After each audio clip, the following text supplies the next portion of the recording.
अध्यक्ष महोदय, जिस तरीके से दिल्ली में पुलिस कमिश्नर की नियुक्ति हुई है, उस पर पूरे देश के लोग अचंभित हैं। दिल्ली के लोग तो अचंभित हैं ही।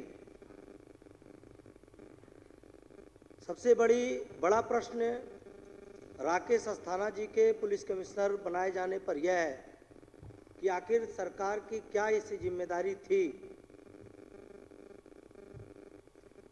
कि आगमुट जो कैडर है, जिससे अमूमन जिसको दिल्ली में काम करने का, दिल्ली के लॉ एंड ऑर्डर को समझने का बहुत लंबा अनुभव है, उनको डिमोरलाइज करते हुए कहीं अन्य प्रदेश से एक ऐसे व्यक्ति को, अनजान व्यक्ति को लाने का कोशिश किया गया जिसका पूरा का पूरा चरित्र दागदार रहा है, जिसका पूरा का पूरा चरित्र राजनैतिक विद्वेषों से युक्त रहा है, जिसका पूरा राजनीतिक चरित्र, पूरा नौकरी का जीवन किसी पार्टी विशेष की सेवा के लिए समर्पित रहा है।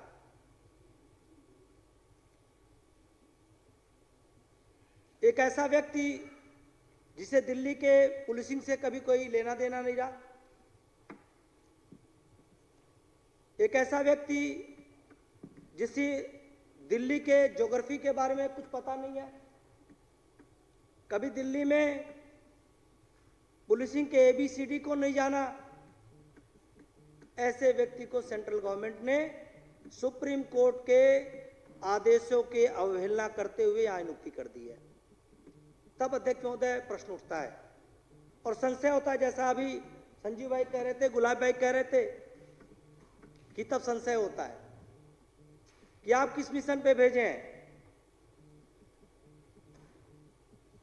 वही मिशन जो आपने गुजरात में चलाया था, मिशन मर्डर, मिशन दंगा, वही मिशन इशरत जहां केस, फर्जी इनकाउंटर, वही मिशन जिसमें सत्ता के द्वारा सत्ता का दुरुपयोग करके अपने राजनीतिक प्रतिद्वंदियों को कुचलने की कोशिश की गई, जो गुजरात में होता रहा। वो मिशन दिल्ली में भेजा क्या आपने? ये प्रश्न उठता है। तो ये प्रश्न वाजिब है जो माननीय सदस्यों ने उठाया है। ऐसी क्या मजबूरी है कि सुप्रीम कोर्ट कहता है कि भाई ऐसा व्यक्ति हो सकता है, DGP या पुलिस कमिश्नर किसी प्रदेश का, जिसकी सेवाएं कम से कम 2 साल की बची रहेगी, 6 महीने तो मिनिमम बची हो, उसी व्यक्ति को इंपैनल किया जाएगा। एक दूसरा कहा गया कि भाई कम से कम 6 महीने पहले UPSC एक पैनल बनाएगा 3 लोगों का और सजेशन दे देगा स्टेट को या नियुक्ति कमेटी को, और उन्हीं व्यक्तियों में से एक व्यक्ति को DGP या पुलिस कमिश्नर बनाया जाएगा। इसको भी आपने हटा दिया। ऐसा व्यक्ति को लाने की कोशिश की जो एक दिन रिटायरमेंट के रह गए हो, जिसकी एलिजिबिलिटी बनती नहीं है कि वो पैनल में भी आ पाए। और साथ साथ में अध्यक्ष जी कि जो सदस्य कह रहे हैं कि राजनीतिक जो एजेंडा सेट करने के लिए यहां भेजा गया है राकेश अस्थाना जी को, तो ये सोच लें कि आम आदमी पार्टी के लोग हैं, गुजरात में कांग्रेस के लोग नहीं हैं। ये क्रांति के कोख से निकले हुए लोग हैं।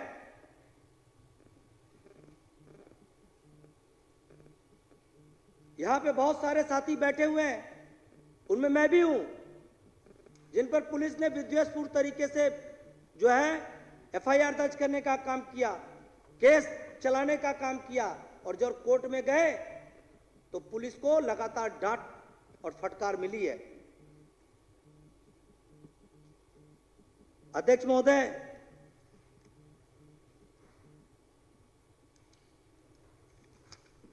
मैं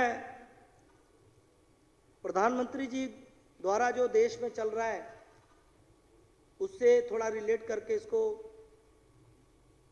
बताने के बाद मैं अपनी बातों को समाप्त करूंगा कि देश में जिस तरीके से लोकतंत्र की हत्या हो रही है, लगातार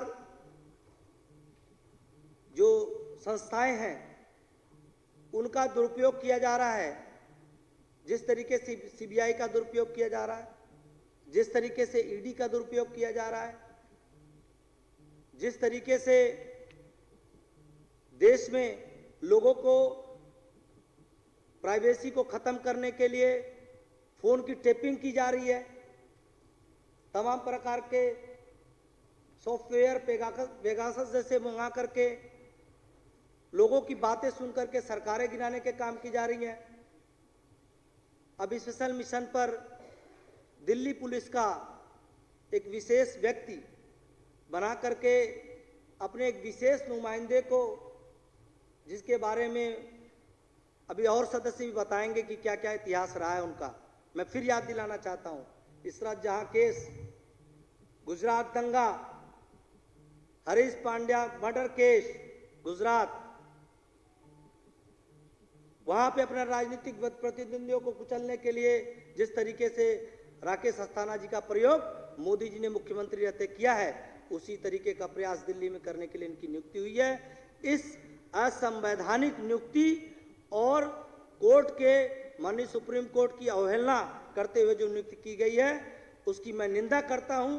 और जो माननीय सदस्य संजीव झा ने प्रस्ताव प्रस्तुत किया है, मैं उसका पुरजोर समर्थन करता हूं कि यह तुरंत तत्काल प्रभाव से इनकी नियुक्ति को निरस्त किया जाए। यह संवैधानिक है और नियम और कानूनों के खिलाफ है। जय हिंद, जय भारत।